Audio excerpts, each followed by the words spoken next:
Recently I shared a video that resonated with many of you, and it was a Change the World guitar lesson as recorded by Eric Clapton. Now Clapton didn't actually write this song, and he didn't play the main acoustic guitar part on the song either. That was played by a session musician here in Hollywood by the name of Dean Parks. Now in the previous video I broke all of that down, but today I want to show you the part that Clapton actually did play on the song, and that's the guitar solo. So let's get straight into it. It starts out with this awesome bluesy riff up here, sliding into the 10th position. It goes. Now I have a little bit of a theory here with the solo, especially the first lick. I think the first lick is played with just fingers, and then the rest of the solo is played with a flat pick. So you can play the whole thing with a flat pick, or you could do, you could hold the pick like this and then grab it in the middle of the solo.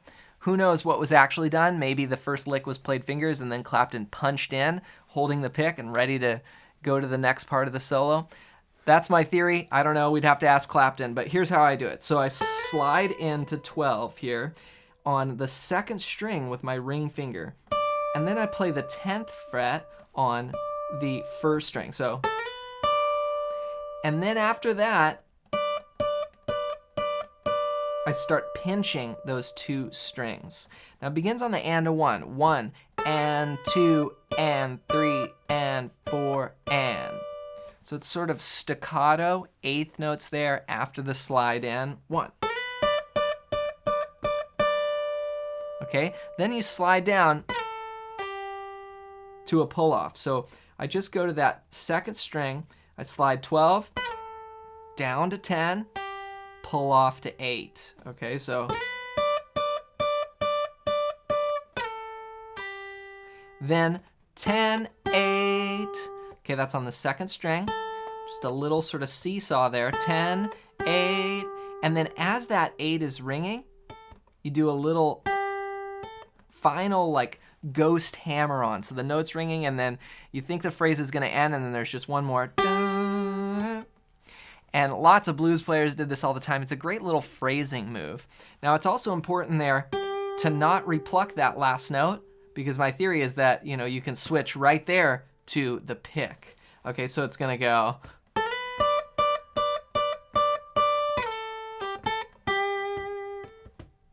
Okay, then the next lick goes. Oh, it's so great. Just simple bluesy phrases here. Start out by bending up that 10th fret on the second string. This is called a pre-bend, where you bend the string before you pluck it. And then you release it down after you pluck it. Now here I've gone to the pick, okay? So it's just that first phrase that was finger style. We're gonna release it down to a pull off to 8 there on the second string. Then 9 on the third string, 9 on the fourth string, like this. Okay, then do a hammer from 7 to 9 on the third string. Then play 7. Then,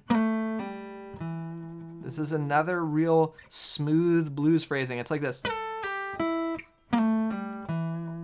A lot of the same licks in different phrases. When you study players, you'll find they have what I call pet phrases. It's like the ones they kind of keep repeating over and over, and they're able to present it in a way that doesn't sound boring. Like when I'm listening to this solo, I'm not thinking, oh, there's that same old lick that Clapton always plays. I'm just like in the groove and loving it. So what's going on there is 9, slide down to 7, pull off to 5, and then end there on the 7th fret of the 5th string.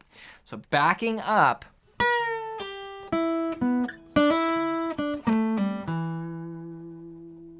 now you want to always be thinking about the chords that these licks are going over. And just to recap from the previous lesson, we have this walk up. It's basically an E to an F sharp minor 11, and then like a G add 9 chord there. So That's a walk up to G and then back down. So the progression just walks up and then walks back down. Now Clapton is choosing to solo out of the E blues scale, the E minor blues scale for this. And if you haven't worked out this scale pattern yet, it's really important to do. And I want to show you just 5 patterns that'll show you how to play it anywhere on the neck. And I've got a simple PDF that explains it. Just go to johnmclennan.com/bluescales and you can download this completely for free. It's one of the most useful things you can do as a guitar player. It's going to help you learn the neck and learn the blues scale. So grab that as my gift to you. Now from there, we start to go back up the neck. So backing up, we did. Then we go. Okay, so this is again just winding back up the scale, but in a cool way. So this is 5 on the 4th string, 7 on the 5th string, then slide from 7 to 9 on the 4th string, and then 7 on the 3rd string. So let's just take that much. It goes like this. See, every little part of this solo, you can just break into a lick and you just get pure gold. Okay, then he goes. Okay, this is now starting on the 7th fret of the 3rd string. We're going to go 7, 9, then go to 8 on the 2nd string, 9 on the 3rd string. Just walking up there, the notes are D, E, G, E. Then we go, we do that pre-bend again.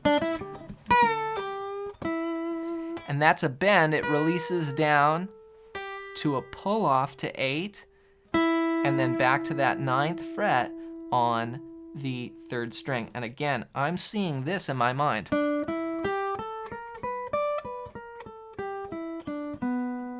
Basically the E blues scale, and then there's my E7. The chord as well. So I always connect, I connect the scales to a chord. And then now a lick.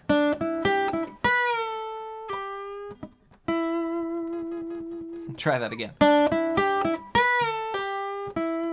That sounds better. So here we go, backing up. All right, the next phrase goes like this.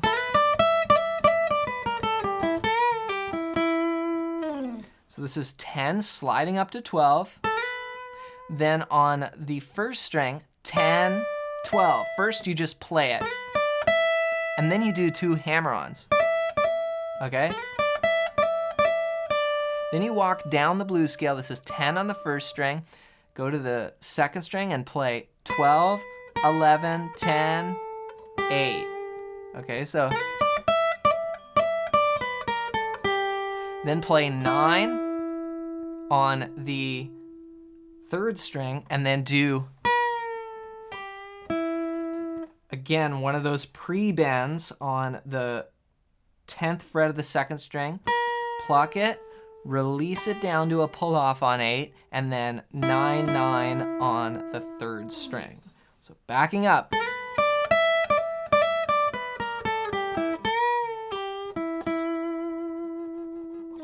And then you slide off that 9 kind of quick. So then you go.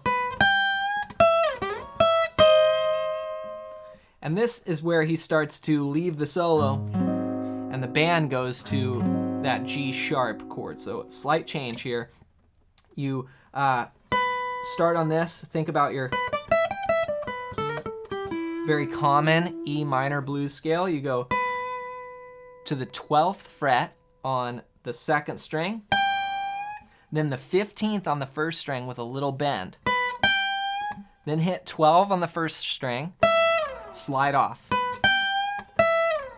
then slide back up to 14 on the 2nd string, play 12 on the 1st string, let them ring over, and then drop it both those notes down 1 fret. And that's really, I think of the caged system. So this is a G sharp chord right here.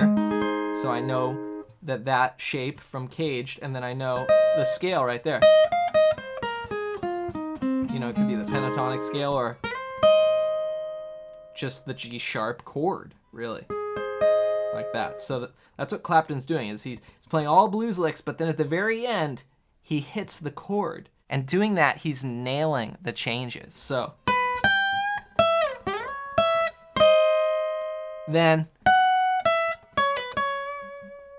and that really becomes, you know, kind of, you know, you can think of C sharp minor pentatonic, which is where we're going.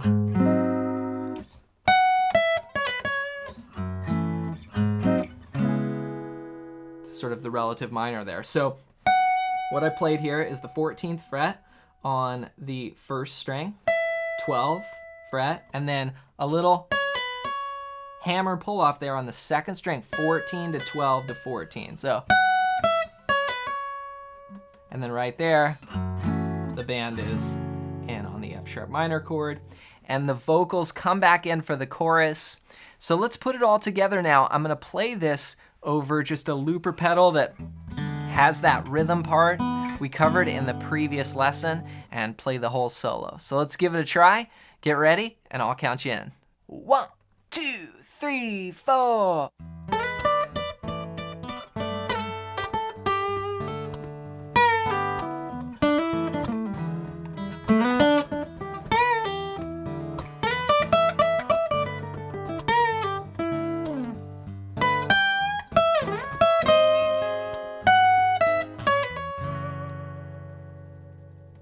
So there you have it. That's how to play Eric Clapton's brilliant guitar solo on his recording of Change the World. Now be sure to take your time with these licks. There's a lot in there, from the blues scale to nailing the changes.